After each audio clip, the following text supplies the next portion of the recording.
Well, I've actually changed the talk, firstly to compete with Paul Adams on clickbait titles, but also because I had less time and I wanted to focus on particular things. And these are about the only areas I've actually kind of done any digging into anyway.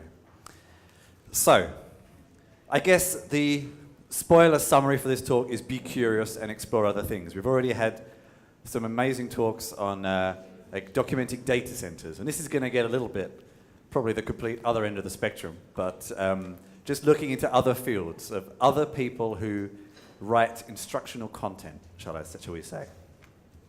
So what am I actually talking about? And I suppose this started, I also helped co-organize the Write the Docs in Berlin, and we have had a few speakers from places where I would consider also technical writing. They write instructions that need to be understood, but in different fields. So far we actually had someone who writes role-play games. And that was actually super interesting. It's someone who has to tell a story, and it has to make sense and fit within a system. Granted, it's a looser system, but it's still interesting. And this got me interested looking to other areas where this happens.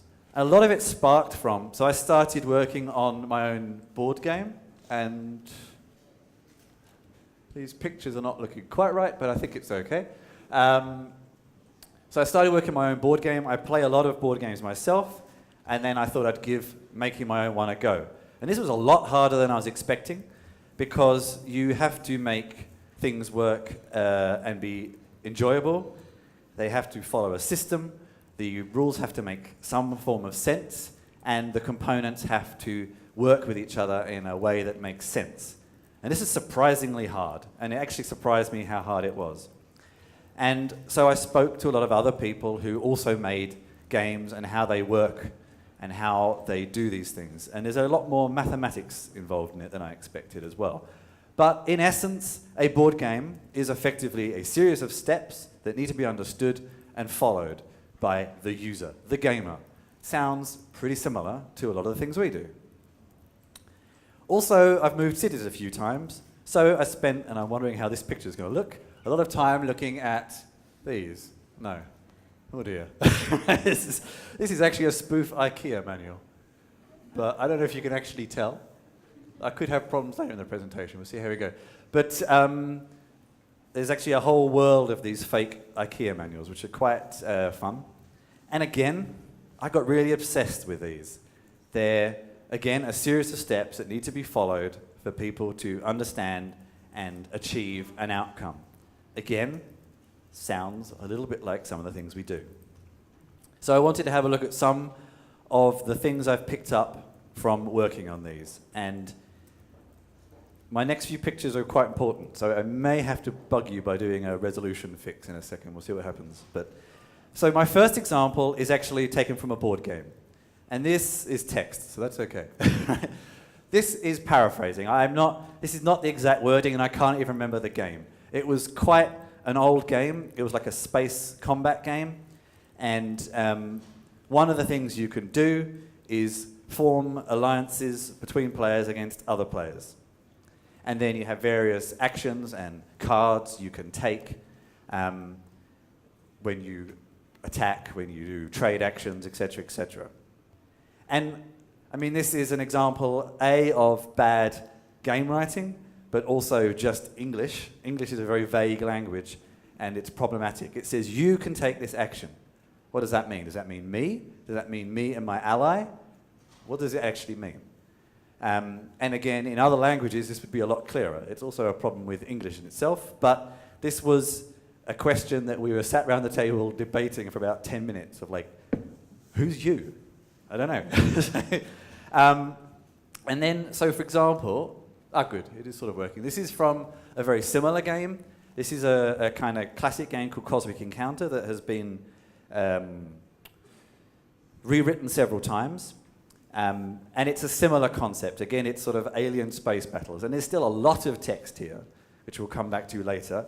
But they have done one kind of clarification here, telling you who it applies to, which makes life a lot easier. And okay, granted, this text up here possibly could still be quite confusing in different contexts, but it's clear what's going on here. We know who it's targeting, and we know whether we have to do it or not. There's some iconography and colors to help give instruction. So, in terms of who are we talking to, who are we talking about, what are some of the lessons I took home from this? The first one, I guess, was who am I writing for?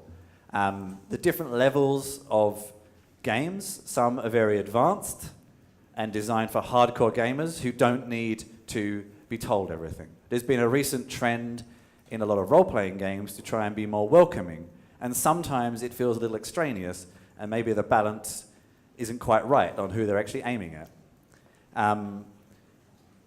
Who are you aiming at in terms of the reader? Who is the reader? Is it a player? Is it a person explaining the game? What are the steps they're trying to undertake in the game? Less can be more.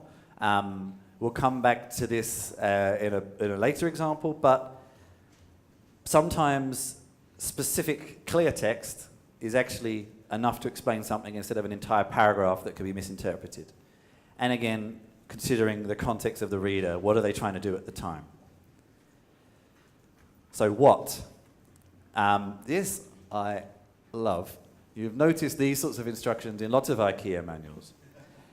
The really amazing, great thing with this, and of course this is on a projector screen, so it isn't accurate, is you don't have to know what any of these things are. You don't have to know what they do. You don't have to know if the one here is different from the one next to it, because not only does it always reference these numbers as you're building things, you can actually just take the item and measure it in the manual, and it tells you exactly what it you're looking for, which I think is great. That actually you don't have to know anything. There's no presumed knowledge. Another example in quite a complex game, diagrams and instructions to help explain more complicated things. This is a game called Eldritch Horror. It's a cooperative game where you're fighting the great old ones in Cthulhu mythology, and if none of those words meant anything to you, that's fine.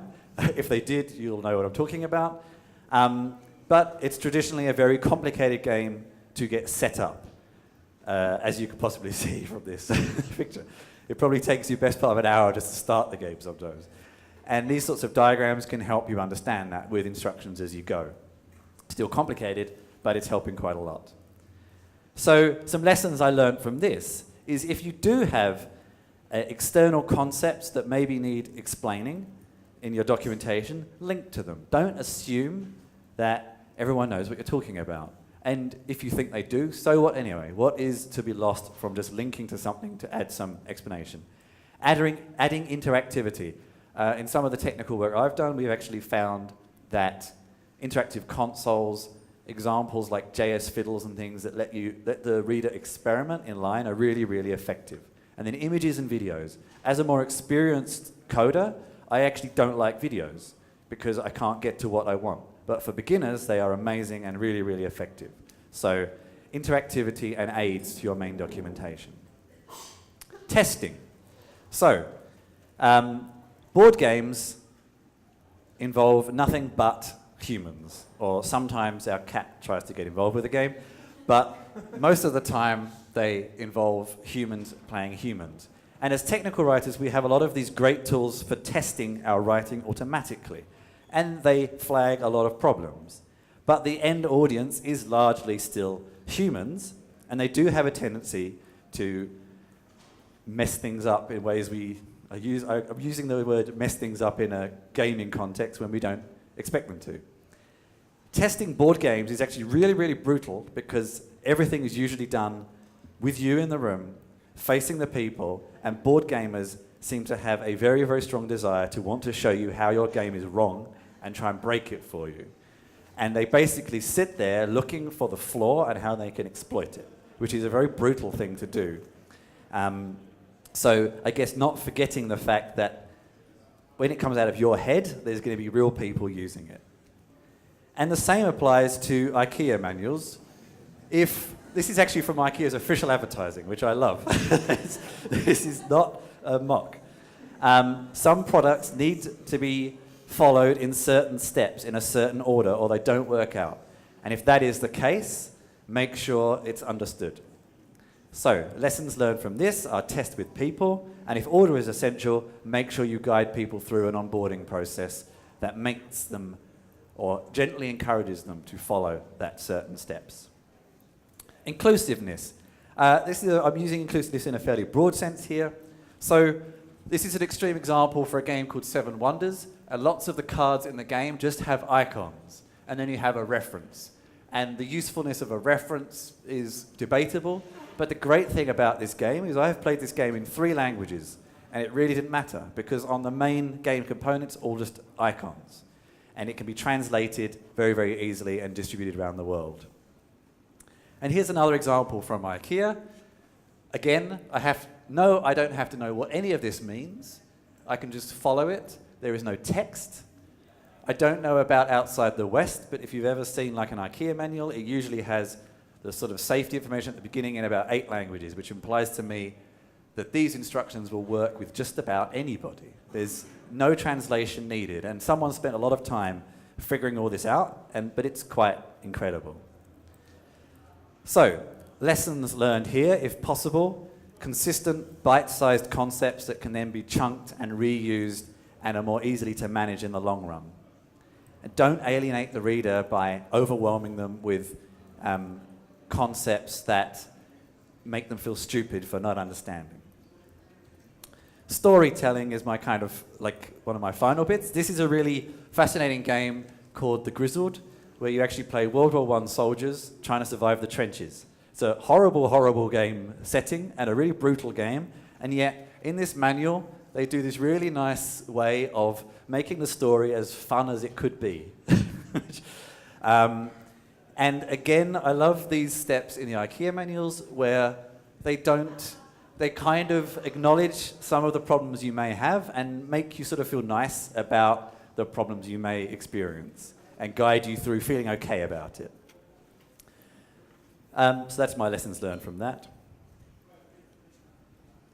Community, the final kind of step, leaving gaps for people to interact with you.